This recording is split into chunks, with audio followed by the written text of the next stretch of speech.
So, what have we done in chapter 7? We have looked at the idea of comparing two dependent groups, where I'm looking at a group before a treatment of some kind, and then after a treatment, and I want to see if there's a difference that's significant enough to tell me the effects of the treatment.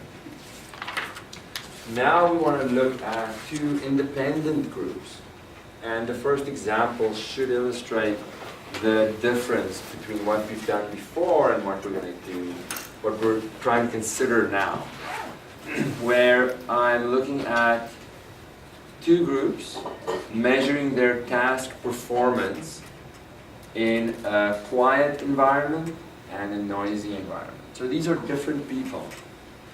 I'm not taking the same group and putting them into two different situations. I have different people and different number of people potentially. Some of them were rated in the quiet environment and other people were rated in the noisy environment. So the groups are independent. I can't take differences because I don't have the same people. Who do I pair up? It doesn't make sense to pair people up. I don't even have the same number of people. So I'm simply trying to look at the average of the first group and the average of the second group as representative of those population of all people in the quiet condition. This sample is hopefully representative of how people would do in this situation. And this sample is hopefully representative of how people would score in the noisy environment. And I'm trying to see how those two means compare. So it's not the same situation as before, but I'm still trying to compare two means, now two independent means. Everyone happy that the situation is different?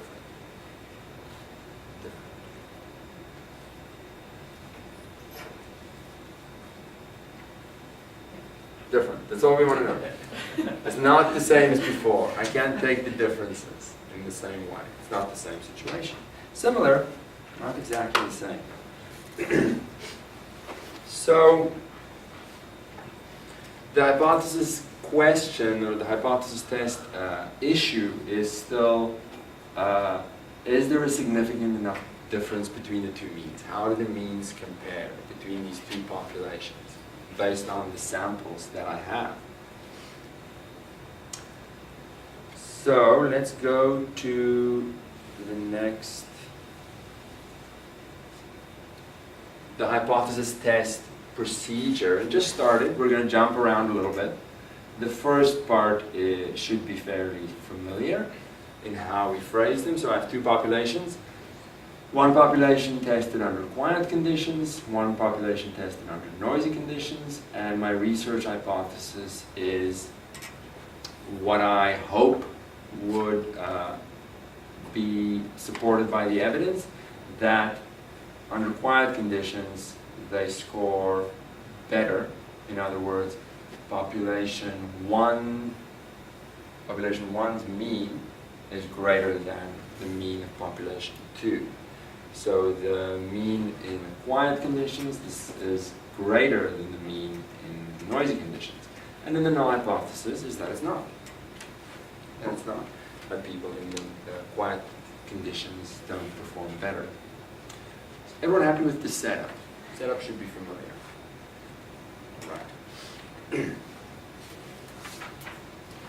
The problem is estimating the variance. Isn't that always the problem? The variance, tricky. So what we can assume, or have to assume, is that both populations have the same variance. That people have the same variability in terms of how they perform regardless of the situation. On average, they perform better or worse in the different situations, potentially. That's what we're trying to investigate. But I'll assume that the variance is the same from each of the populations. So I can estimate the variance from each sample and then combine those two estimations to give me a population variance estimation. Let's just pause this for a second, and I'm going to ask a seemingly completely unrelated question. Let's go off topic. If I have two midterm scores, and let's suppose in a simple course I have my whole grade is made up out of two midterms, that's two tests. Test 1 contributes, let's say, 60% of my final grade. And 1. Test 2 contributes 40% of my final grade. How do I determine, now when I score test 1, I score, let's say 70%. And in test 2, I score 75%. What's my average percentage for the course? It's not just this plus this divided by 2. Because test 1 carries more weight when I calculate my overall grade. So it's what I call a weighted average. Weighted average. Sorry, my pen is really not working with me here. Let me down, pen. Weighted average. Where there are different ways to say it, where I take test 1 percentage or score and I weight it according to the 60%. So you can go 60 out of 100 if you want to. It's a fraction of the 100%.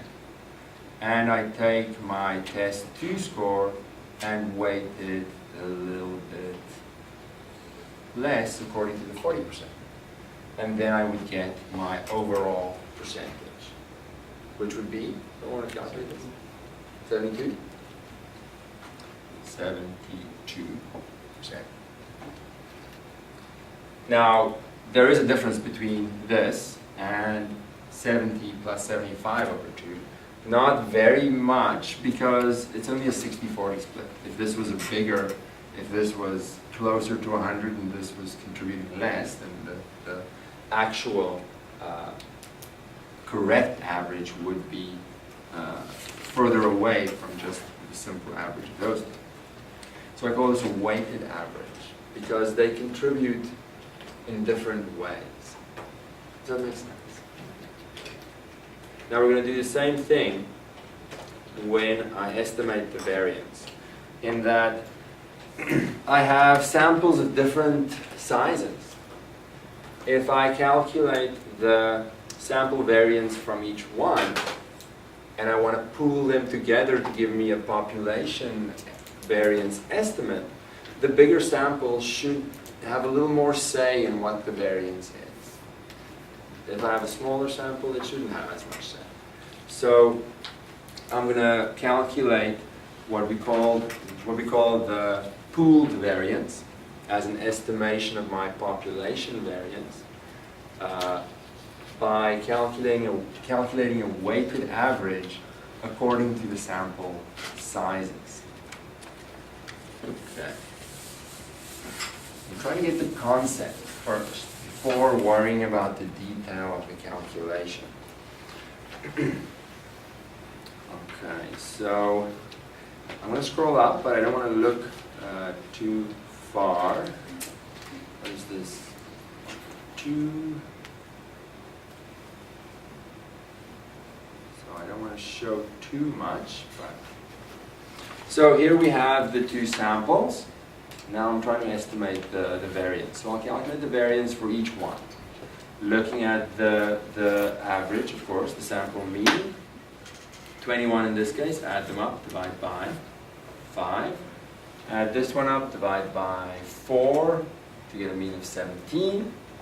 Then I look at the deviations, squared deviations. Sum of the squares is a 10 in this case. And I'm estimating the variance for this this group. So I'll divide it by 5 minus 1, and I get a variance of 2.5. So the mean is 21, the variance is 2.5, degrees of freedom is 1 less than the sample size. Same for the second sample, mean is 17, variance is, I'll call variance 2, is 4.67, degrees of freedom is 3. So now I'm going to calculate the pooled variance. I'm going to have to scroll up a little bit, but don't look past this. Don't look at this. Don't look at it. I can cover it up, but you can still see it. This is as far as I'm going to go right now. Just building it up slowly. So the total degrees of freedom, I'm just going to add up the two separate degrees of freedom. That's the number that works.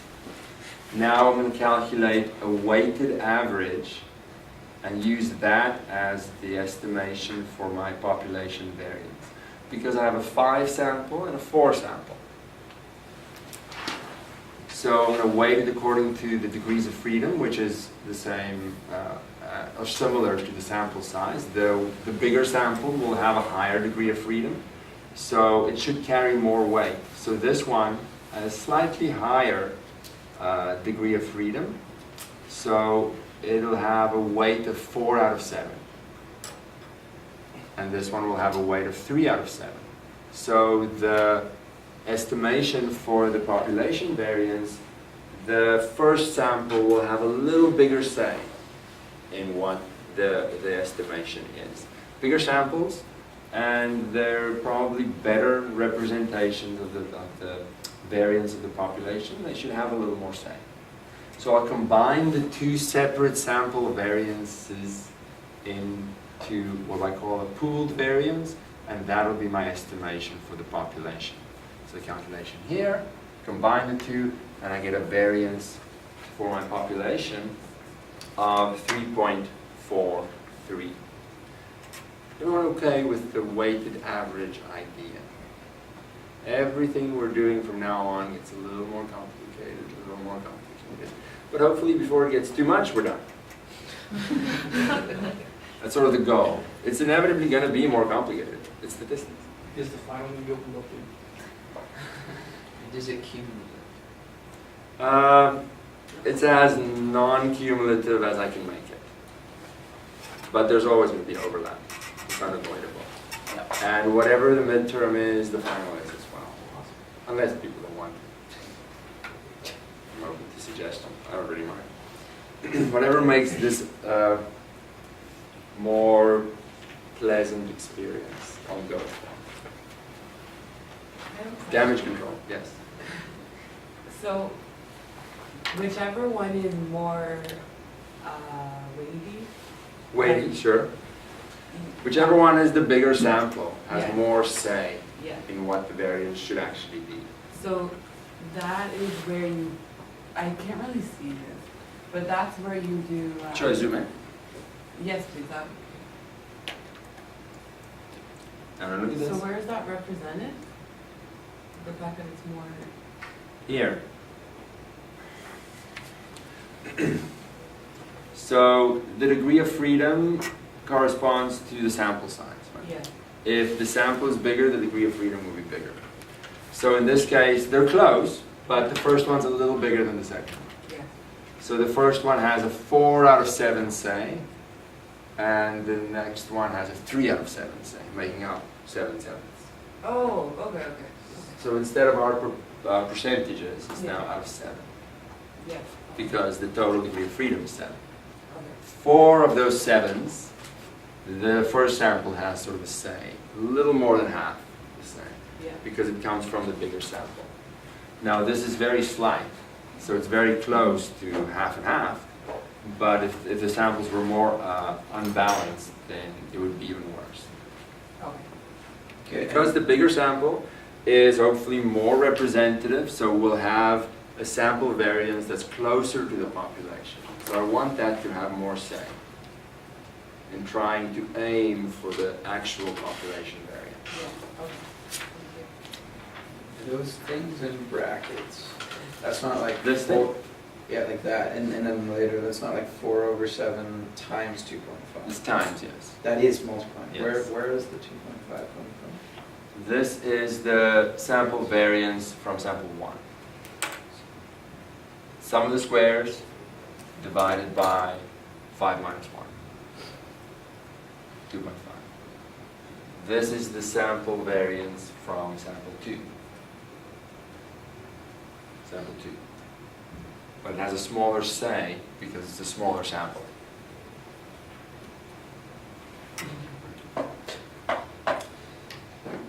Variance is a tricky guy. What are we trying to accomplish right now? We're trying to... It's a good question. Fair question. In life or in the course? I don't think I can answer. I can answer this one. We're trying to get as accurate as possible an estimation of the population variance. So both samples are giving me some information. I want to incorporate them both, but in a way that I point as accurately as possible to the actual population variance. So the bigger sample, I think, is going to point a little better.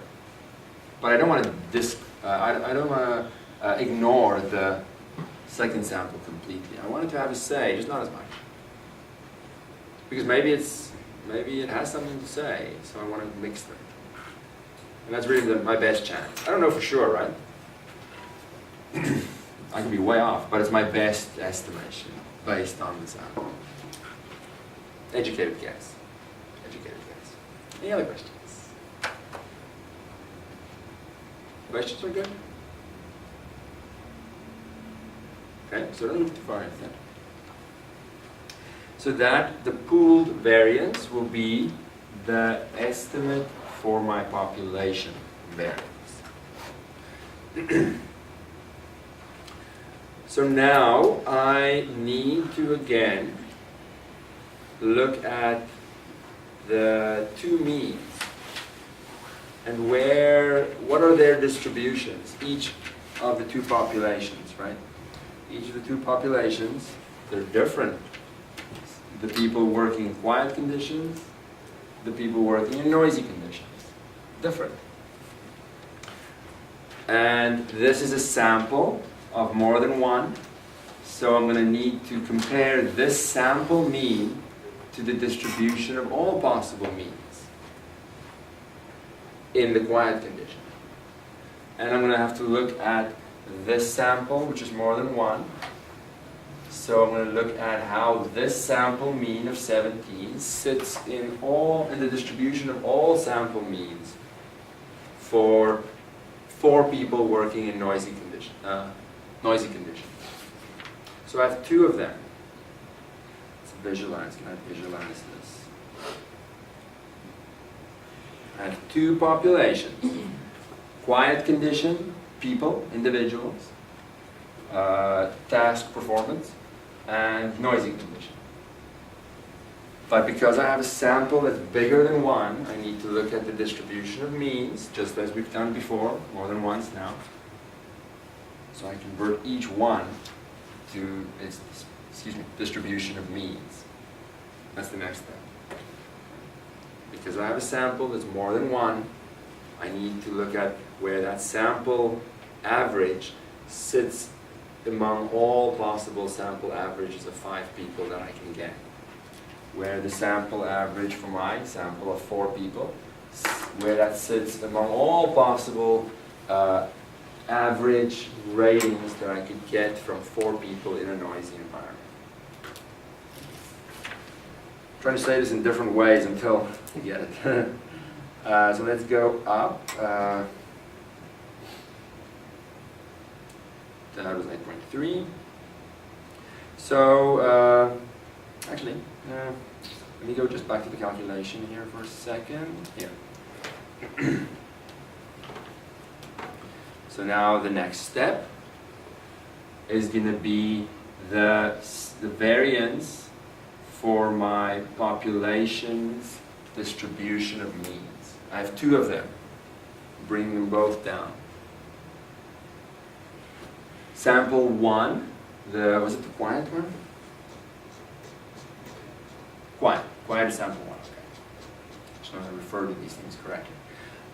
Sample 1, the variance for the distribution of means for all groups of 5 people working in quiet environments. I take the population variance, which is the same for both, and just like before, I divide it by the sample size.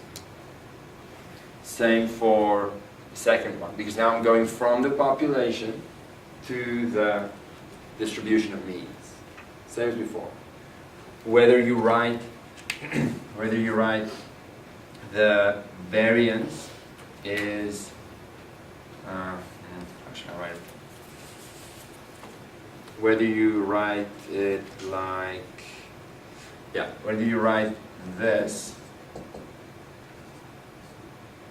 over n in general, squares, right? Or whether you write the standard deviation as the individual population standard deviation over root n, it's the same thing. That's how we've been calculating. That's how we've been going from the population from the population distribution to the distribution of means. And I have to do that because I'm working with a sample. I need to see a sample of more than one individual. I need to see where that sample average sits among all possible sample averages that I could possibly get. That's what we've been doing for 2 days now. I thought we usually take the square root of the whole thing, not just the n. Well, you are though. No, I did that, yeah. Yeah. Different ways to do this. Oh, I see. Square. And then because this guy cancels the square, Right, there's yeah. different ways of writing the Oh, sentence. okay. And So then, my personal choice is this, right. but on the slides they seem to go this route. Yeah. Doesn't Oh, it? okay. And then also, because we took the, we're trying to figure out the standard deviation of the population, so we took the variance of the population. But why would we only use the population of one of them and not the population of the whole thing? Where this one? Yeah, the n. Because the sample sizes are different. And sample size affects the distribution of means in terms of how thin or thick it is.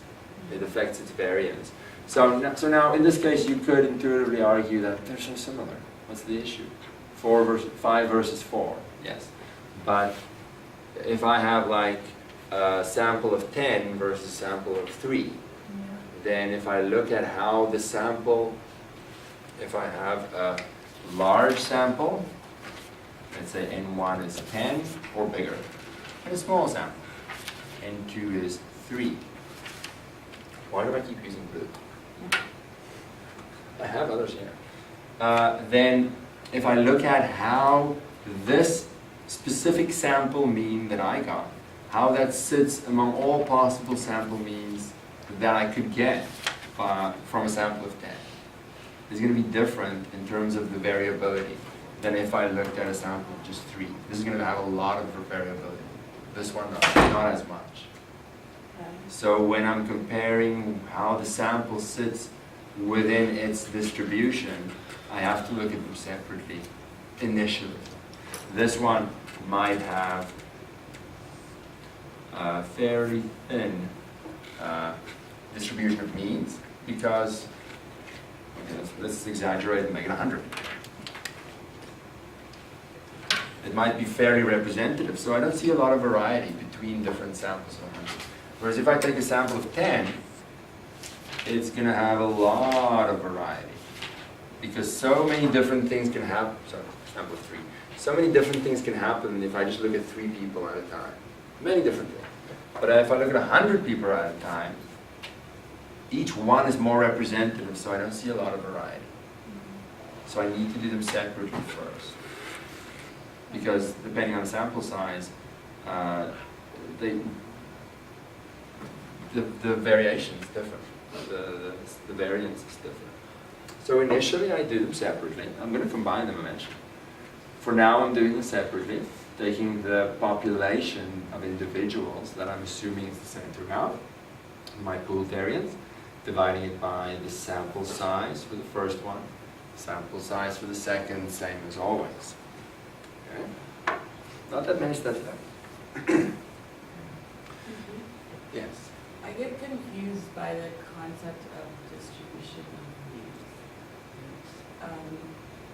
Because I thought that we were looking at their scores, like different people's I am, but as soon as I have a sample of more than one, Yeah. I'm looking at the sample average score.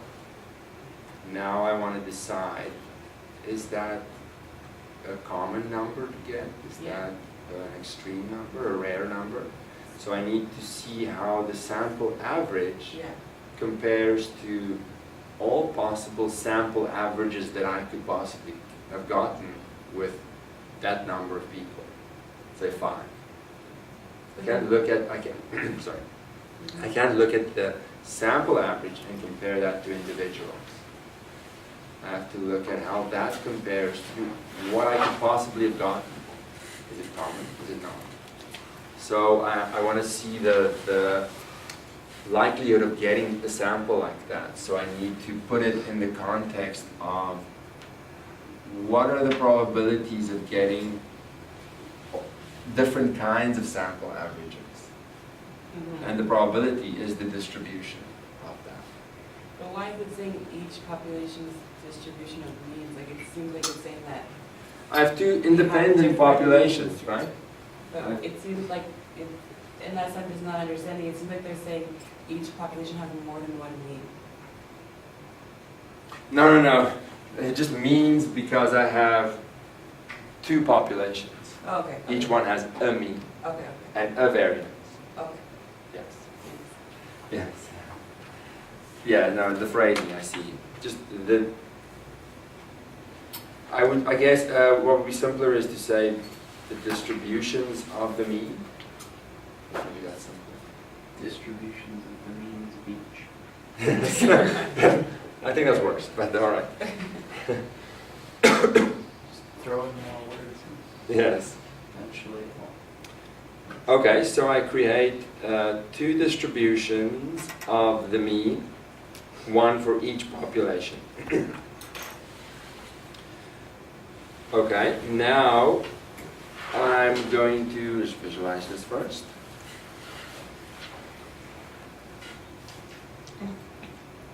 Okay, so I've done it separately. Distributions of the mean for each one, because their sample size is different. I need to do them separately first. And now I want to combine them so that I can start thinking of my test. My test is going to use a t-test, which is a single distribution. So when I combine these, now under the null hypothesis, they're assuming the mean is the same. So it's only the variance that's the problem. The mean of this is going to be 0, because I'm assuming under the null hypothesis those 2 means are the same. But the variance, how does the variance, so this guy has the same mean as this guy, because that's what the null hypothesis, I'm working under the null hypothesis and seeing how extreme my samples are in that setting. Should I reject the null hypothesis? So under the null hypothesis, let's put blue again. Under the null hypothesis, let's say it like this. Under page 0, my mean for 1 is, my population mean is the same as population mean of 2. And I now have the estimates for estimating the variance of each as, what do we call them? SM, what do we call them? I just want to be consistent here. SM1, SM2. SM1 squared, doesn't matter. SM2, variance standard deviation, doesn't matter. So when I now combine them into a single distribution of differences, with some math here, let's do it like this. Insert math here. You can show that the, what do I call it? I want to call it the combined distribution, but I just want to be consistent with how they refer to it. The difference.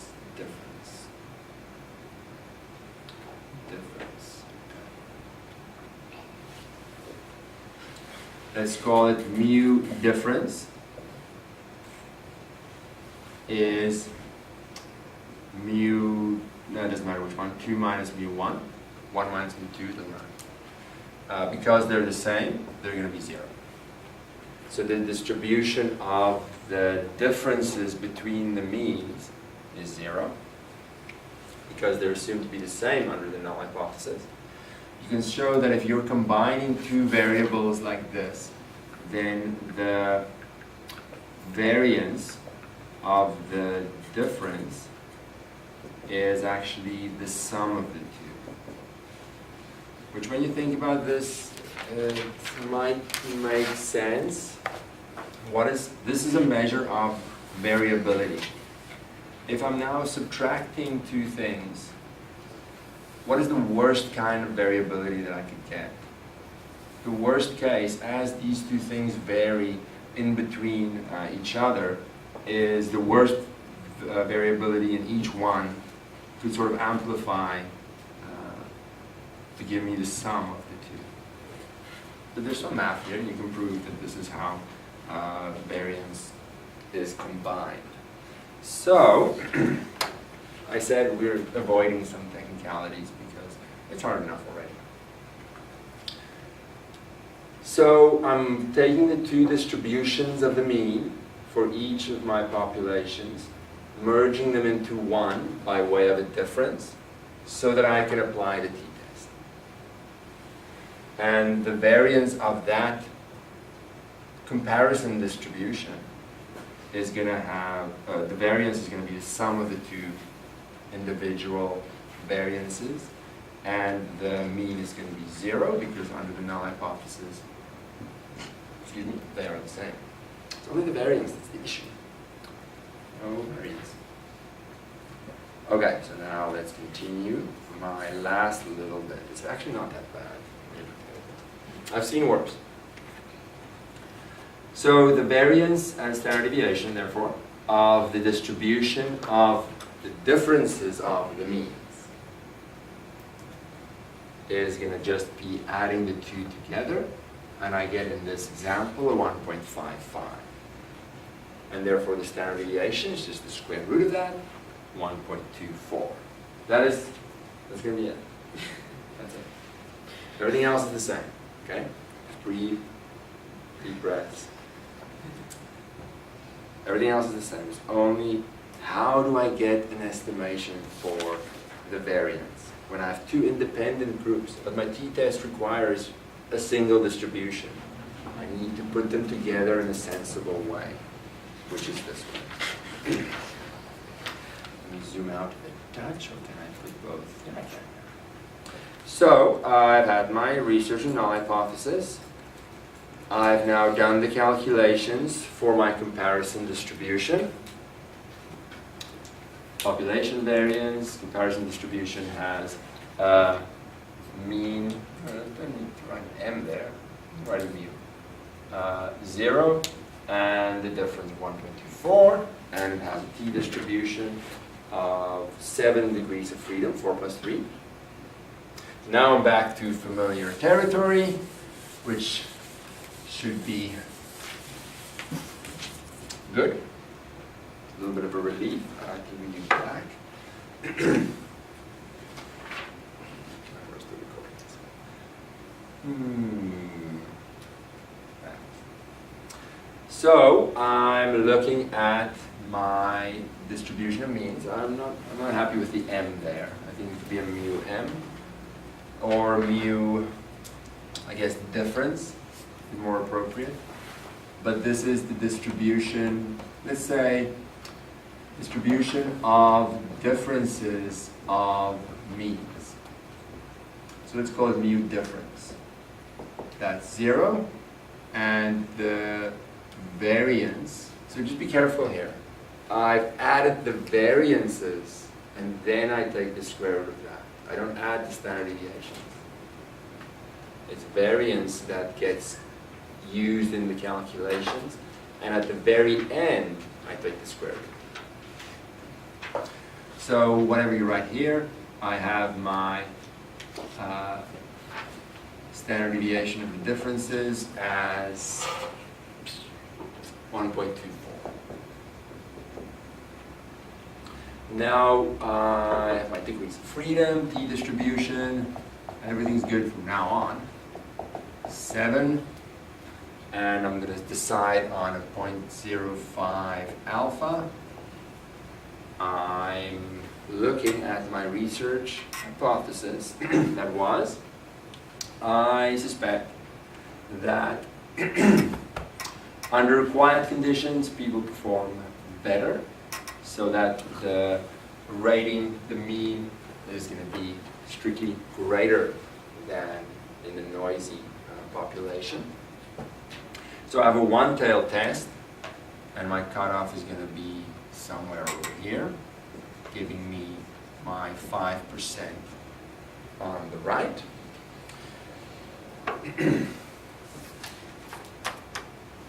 So that I can use the table. I'm looking at a one-tailed test, 5%, 7 degrees of freedom. I get a 1.895, which agrees with the slides. 1.895. Now I'm going to look at my t-score, my observed t-score, which is the difference between the two means, quiet minus noisy, divided by the standard deviation, or the estimate of the standard deviation, and I get a 3.23, and that sits way out here. 3.23, so I can reject the null hypothesis. I have strong enough evidence to reject the null hypothesis and support the research hypothesis that people perform better in the quiet environment. So focus on the similarities, and there's really only one difference between what we've seen before and this, and it's only in estimating the variance or standard deviation for my comparison distribution. Because my situation is a little different, more complicated, you might say. How I go about getting a reasonable estimate for my standard deviation for the comparison distribution is a little more complicated. But I think we can handle it. We have to. Probably. All right. So think of the diagram. Think of the diagram. That might help a little bit. Any questions before the next example? Just one more example.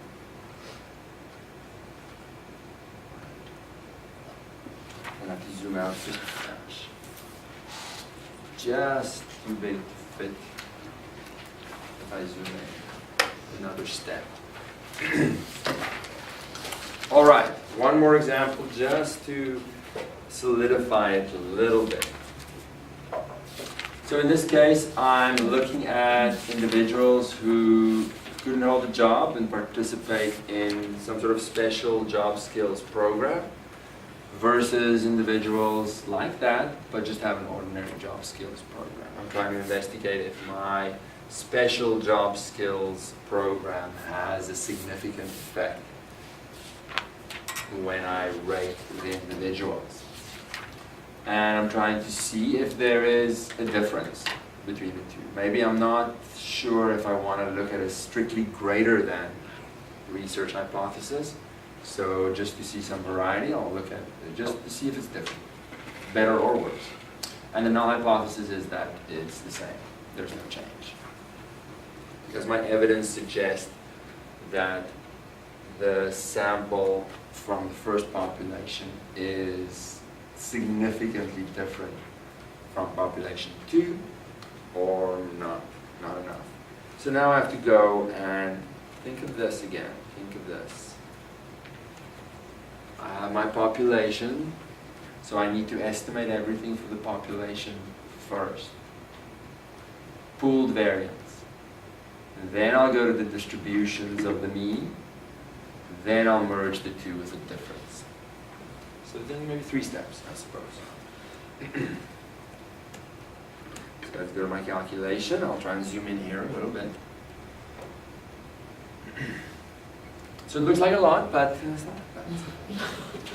I have to say that. Because in truth, it's not that bad. It just looks a little overwhelming in the beginning. If you think back, I get so emotional when I talk about this. So beautiful. If you think back at the first time we worked with hypothesis testing or the Z-scores, how that felt and how it feels now. It feels much better now already. It's only been like a week. So you adapt fairly quickly. I think it felt better before. Personally. Your distribution of needs are. Some perspective. You see something more complicated, suddenly the other stuff's so easy now. That's usually how it goes. And then by next week, this is going to be very easy. All right. So I have 2 samples. I have those receiving the special program, and they score according to some scoring system. And then those that just have an ordinary job training program. Different sample size, independent, different people. So I want to see, is there a significant enough difference between the 2 sample means? So I get my sample mean for the first one, add them up, divide by how many there are, 6. I do my sum of the squares, divide by 1 less, so I get a variance for sample 1, and then I do the same for sample 2. My degrees of freedom is 1 less than the sample size in each case. I have 6 and 8, so it's 5 and 7. Zoom in a little more, I suppose. We don't need these anymore. Deep breaths, that's good. I like it. The key is to not look down. Look up. Don't look down. If I could cover it, I would, but I suppose, no, I'm not You could like put something. a little piece of paper and slide it down. Just don't look. Okay, so degrees of freedom in total is then 5 plus 7. So I want to see how we're doing the same thing we've done before and what the steps are. Getting the basics for each sample. Now I'm trying to get the population variance that I'll call the pooled variance. Because my assumption is that regardless of the groups, the variance is the same. Maybe not the mean, but the variance. Under the null hypothesis, the means are the same as well. The pooled variance is now a weighted average of the 2 individual sample variances according to the degrees of freedom. So the first sample is a little smaller, it only contributes 5 out of 12 degrees of freedom, and the second one contributes 7 out of 12. So the second one has a little more say in in what the variance of the population actually is, so I'm giving it a little more say. And I get the pooled variance, which is an estimate of the population variance at 4.16. Everyone with me so far? Sort of. That's good enough. I'll take it. Now, let's visualize again. I like visualization. Helps a lot. Without it, you get lost. You don't know where you're going. So get some sort of picture, some sort of map. So I've done this first bit now. Now I go to how are the means distributed for each one. Because I have samples of sizes larger than 1, I need to see how those samples fit in the distribution. The first one was a sample of size 6. How does that sample mean sit in terms of likelihood of getting something like that? How does it compare with all possible sample means from samples of size 6 from this population? And the second one was a sample of size 8. How does the sample mean that I get there compare to all possible sample means that I could get from a sample of size 8? Back here, where is it? Up here. Whoops, what did I just do? There it is. Okay, so that puts me over here. So I'm taking the population variance and dividing by the sample size for the first one, sample size for the second one, to get the two variances for the distributions of the mean in both of those. They're two separate ones. Then when I pull them together, let's go visualize again. You'd think I'd put the slides one next to the other so I can just click once, but no, not that smart. So I now have these two. When I combine them for my comparison distribution to use the t-test, I'm looking at the differences between them. I don't have it anymore. Difference between the two means. Well, the null hypothesis said they're the same, so the mean here is 0. And the variance for the comparison distribution of differences is the sum of the two variances.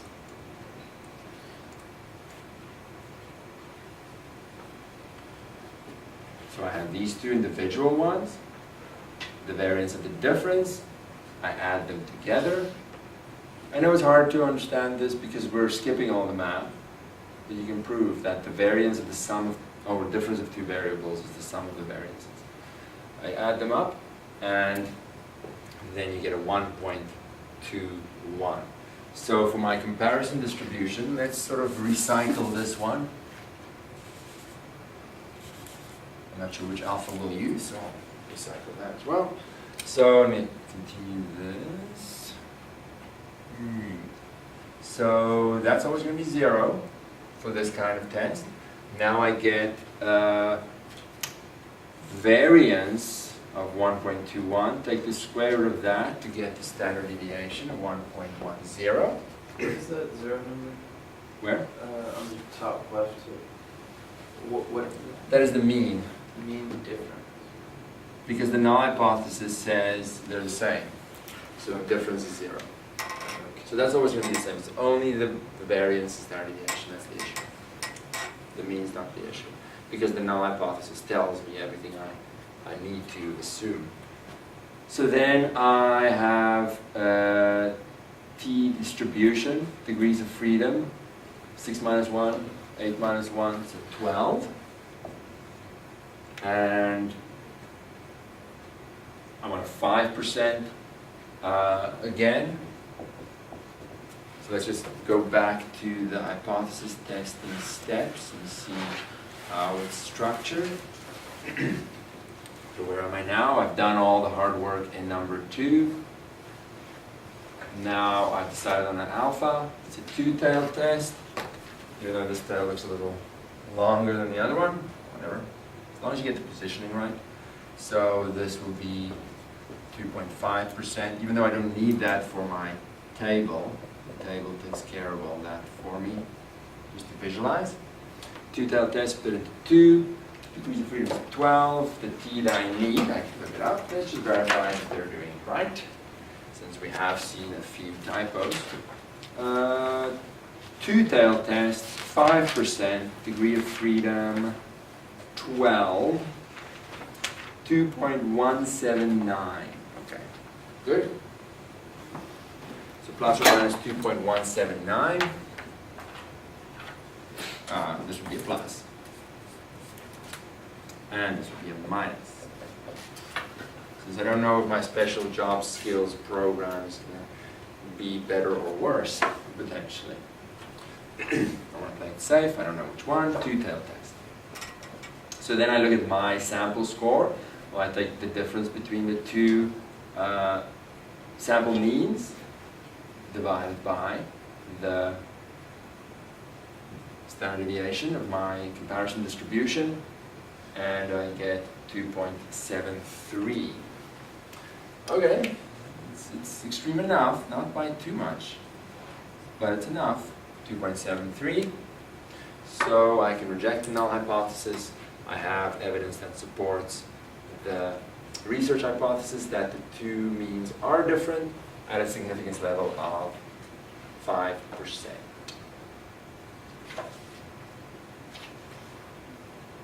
A lot of things have been said.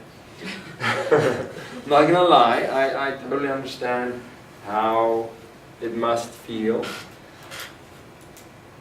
But I also know that it's something that you can overcome with not too much difficulty. It's only that beginning it seems a little overwhelming. But put things in perspective, it's only because you're hearing it for the first time. Focus on the similarities. There's a lot of similarities, and only one real distinction.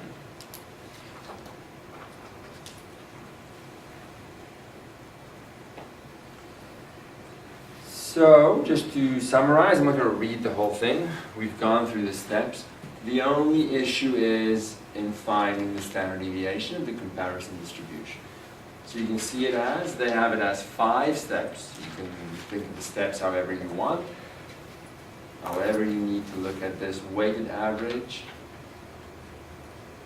individual, the weighted average for the population estimate, then the individual ones, combine them, square root for the actual standard deviation. Everything else is the same. Everything else is the same. Any questions on this? By way of examples, it'll get easier with time. We're doing okay. All right. Now there is another example that we can do a little bit faster. The repetition will help me remember. I'll do it a little bit faster, just to get the process, get used to the process, and then focus on the little detail. So in this one, students were surveyed, 2 groups, those that are firstborn and later-born students, to ask the question, do you tend to fall in love hard? These were the samples, 42 and 57, were surveyed and rated a little bit differently. Just one couple. In a very similar way, let me just quickly check what. So we do the hypothesis test procedure first and then fill in the detail, especially here in step 2. So I have my population 1, the firstborn students, population 2, the later-born ones, and I want to see if there's a difference in the average rating to this question. So I just want to see if there's a difference. I don't know which side it's going to be, so again, I have a 2-tail test. And then our calculations will come in here. So let's go, and I don't have a visualization this time. So I have my samples, and to make it simpler, it's sort of summarized here as the sample size, the sample mean, and the variance is given for me. So I have my degrees of freedom. I'm just going to focus on the steps, not the detail. We've done it a couple of times now. I'm looking at a weighted average to get the population variance. Then I look at the separate distributions of the mean,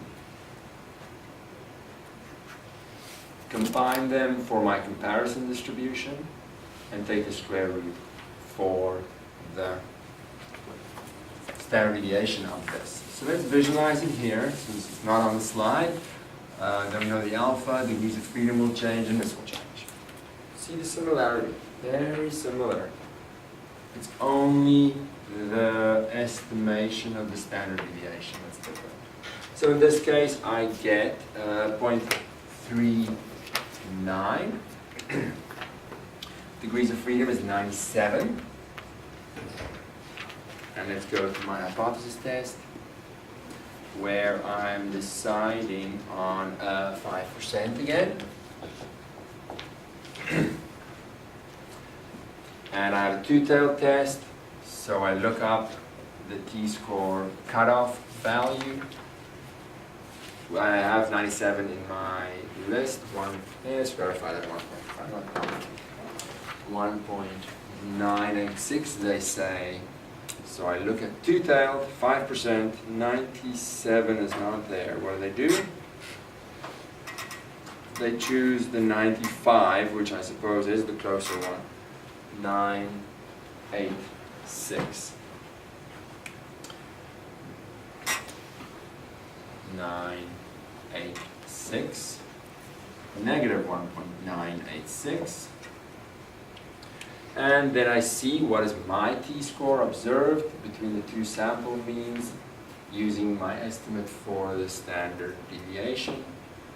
And I get a negative 1.85. Oh, that's over here. I'll exaggerate it a little bit. Negative 1.85. So what do I conclude? Or what do I say at the end?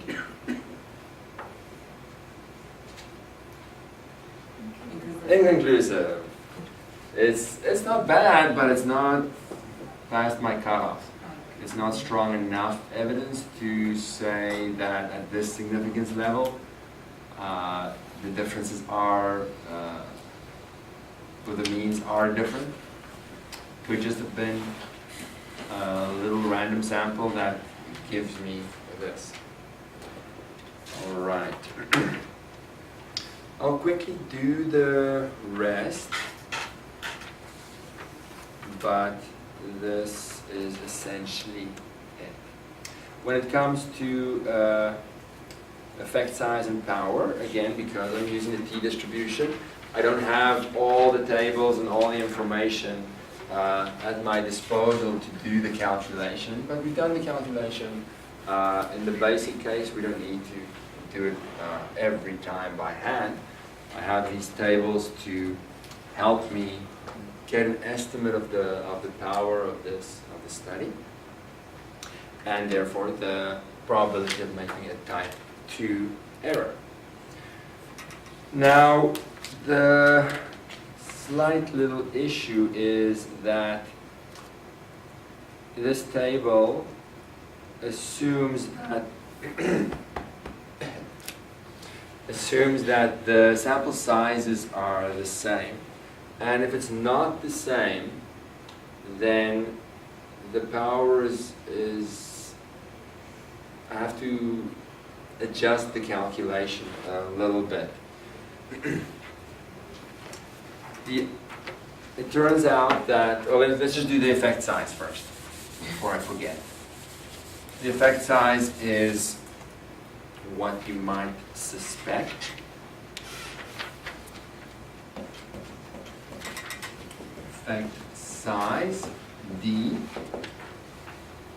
So it'll be the difference between the two means divided by the standard deviation of the population. Population, not the distribution of means. Population, which is the pool. So just be aware of that little catch. It's always the same. It's always the population. Even though my comparison distribution uses the population uses the distribution of the mean. The effect size does not. So I have different effect size sort of categories there in my table, just to keep my table simple, they don't show too much. And if the sample sizes are not the same, then I have to be careful in terms of which one I use here to estimate the power. For unequal n's, the effective n for computing the power is closer to the lower one, not exactly the lower one. And it turns out, with a little bit of math, that you combine the two sample sizes by way of this formula that we call the harmonic mean. So this harmonic mean is going to be the n value that you use in your table when the two sample sizes are not the same. You plug in the two sample sizes, you get a value, and then you go back to your table, and that is the n value that you use.